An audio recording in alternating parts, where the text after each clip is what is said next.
мен бүткүл дүйнөлүк экономикалык кризис жөнүндө айткым келип атат.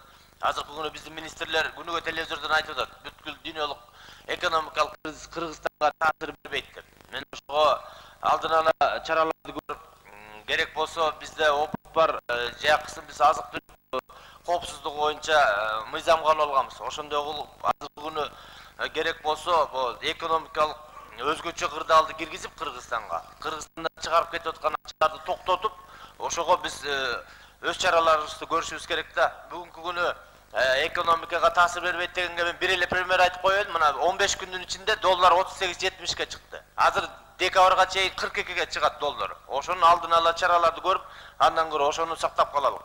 Экинчи мен айтайын деген нерсе бул бүткүл дүйнөлүк рынокто бензин менен дизель топливо арзандады да. Мисалы үчүн 40 доллар, 140 доллар болсо азыр 60ка түштү. Ал эми бизде Кыргызстанда бензин арзандаган жок. Ошо ойдон турат. Ошон үчүн өкмөт менен антимонополный комитет биргелешип иштешип ушу бензинди, солярканы арзандатышты.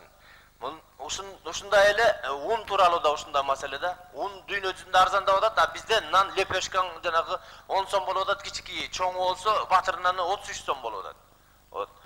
Ушуну карап койсоңуздар. Үчүнчү маселе бул Кыргызстанга болгон свет өчүрүүдөн, энергетикалык кризистен экономикага канча миллиард зыян келди.